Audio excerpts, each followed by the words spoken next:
Assalamualaikum warahmatullahi wabarakatuh. Apa kabarnya anak-anakku? Alhamdulillah ya, dalam keadaan sehat walafiat.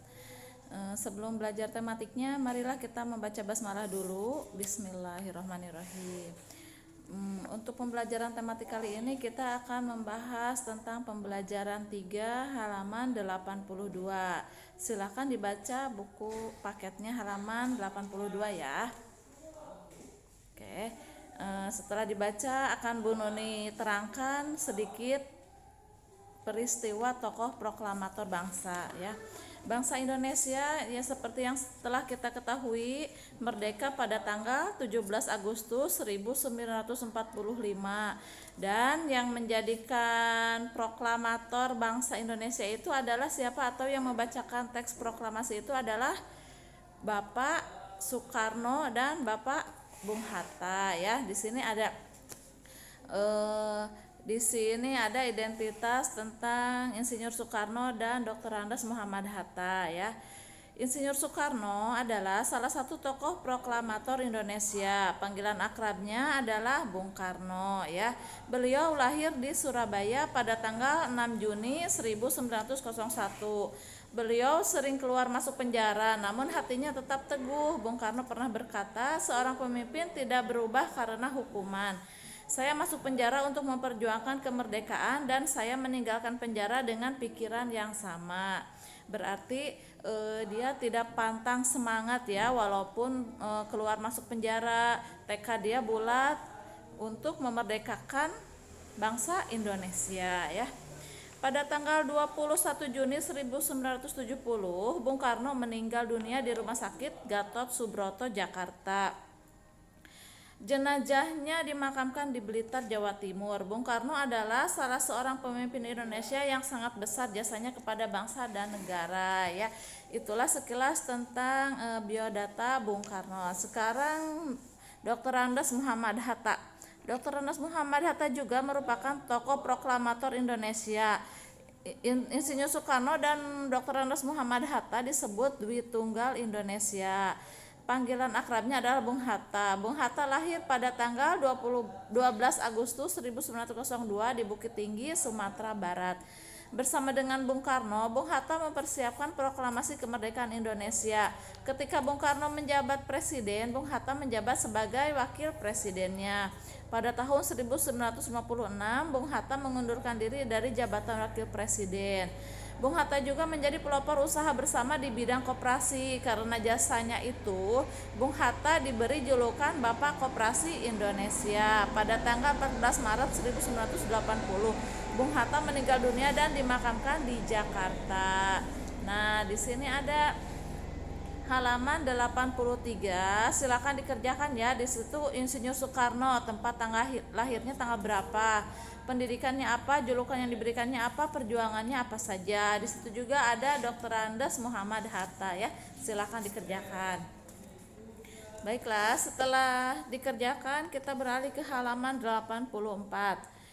Tidak berapa lama setelah kemerdekaan bangsa Indonesia diproklamasikan, tentara sekutu datang ke Indonesia untuk melucuti tentara Jepang. Kedatangan tentara sekutu ternyata disertai dengan pasukan Belanda yang tergabung dalam NICA atau Netherlands Indies Civil Administration.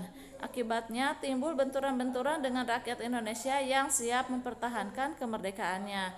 Pertempuran pun terjadi di berbagai wilayah Indonesia, antara lain pertempuran 10 November di Surabaya dan pertempuran Ambarawa. Di sini ada pertempuran 10 November 1945 di Surabaya ya. Pertikaian antara pejuang Indonesia di Surabaya dengan tentara sekutu sudah terjadi sebelum NICA tiba di Surabaya. Pertikaian terjadi antara rakyat Surabaya dengan pasukan sekutu yang ditempatkan di Hotel Yamato pada tanggal 19 September 1945 di Hotel Yamato. Terjadi perobekan bendera oleh para pemuda Surabaya. Setelah dirobek, bendera tersebut kembali dikibarkan sebagai bendera Indonesia, yaitu merah dan putih. Kita kan sudah tahu kalau bendera Belanda itu merah, putih, dan biru ya. Jadi yang birunya itu disobek ya, jadilah bendera itu bendera merah putih. Pada tanggal 31 Oktober 1945, pertempuran terjadi di sekitar Jembatan Merah, terutama di Gedung Internatio. Sebagian pasukan sekutu berusaha mempertahankan Gedung Internatio, sedangkan pejuang Indonesia meminta agar mereka meninggalkannya. Dalam pertempuran tersebut, Brigjen AWS Malabi tewas.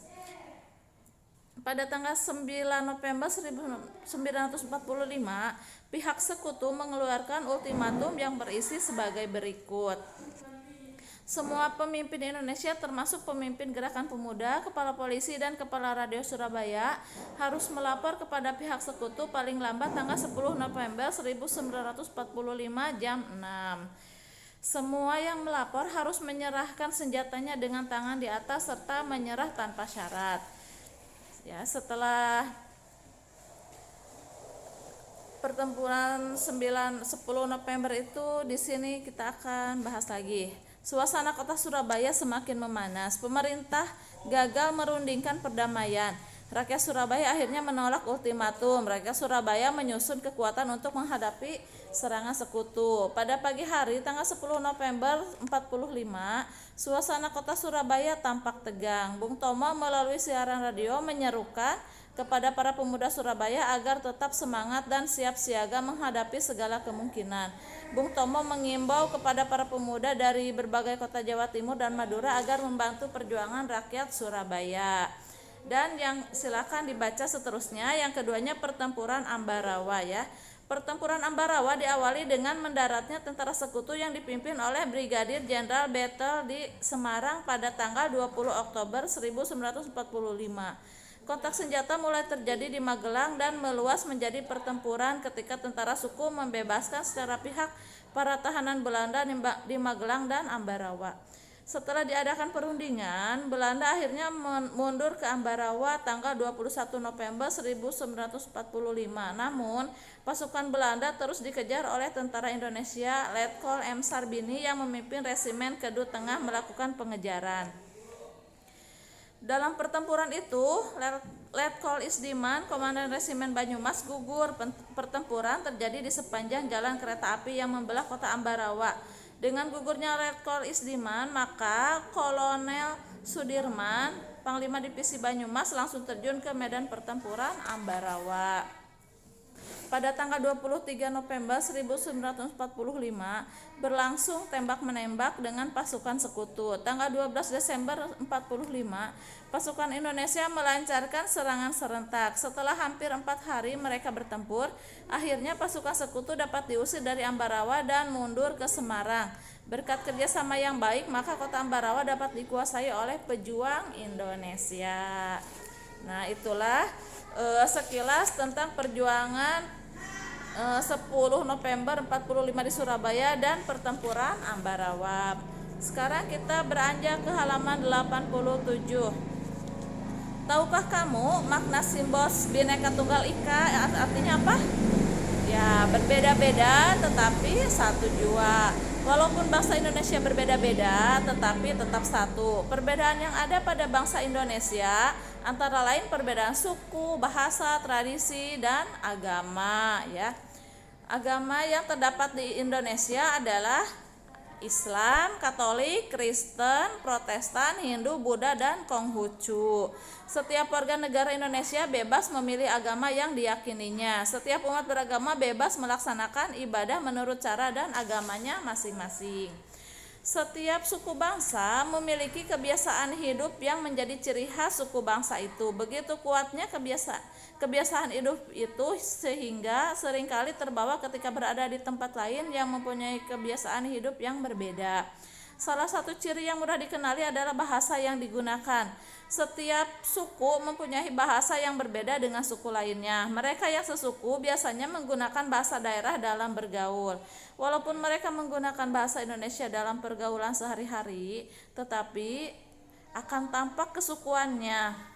Kesukuan yang muncul biasa didengar dari logatnya, ucapan kata-katanya, tekanan bahasanya, dan sebagainya. Misalnya, jika kita bertemu dengan orang satu suku Sunda, biasanya ngobrolnya pakai bahasa Sunda gitu ya contohnya.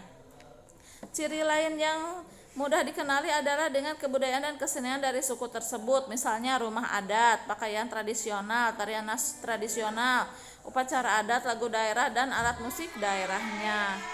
Kebudayaan suku-suku bangsa di Indonesia yang beragam itu disebut dengan kebudayaan daerah.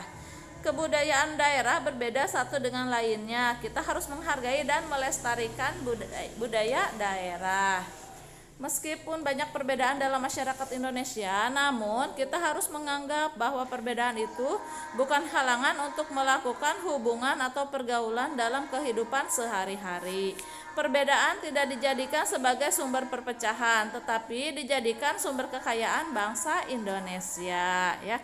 Hubungan dan pergaulan yang tidak memandang adanya perbedaan menyebabkan bangsa Indonesia dapat menjaga persatuan dan kesatuan. Hal ini ditunjukkan dengan sikap saling menghargai dan menghormati antar warga negara yang berbeda-beda itu. Sikap saling menghargai dan menghormati dengan tidak membedakan antar warga negara sesuai dengan semboyan negara kita, yaitu Bhinneka Tunggal Ika, yaitu berbeda-beda tetapi tetap satu jua. Baiklah, mungkin sampai di sini dulu penjelasan tentang pembelajaran 3-nya. Mohon maaf apabila ada kesalahan dan kekurangan ataupun kelebihan. Terima kasih. Assalamualaikum warahmatullahi wabarakatuh.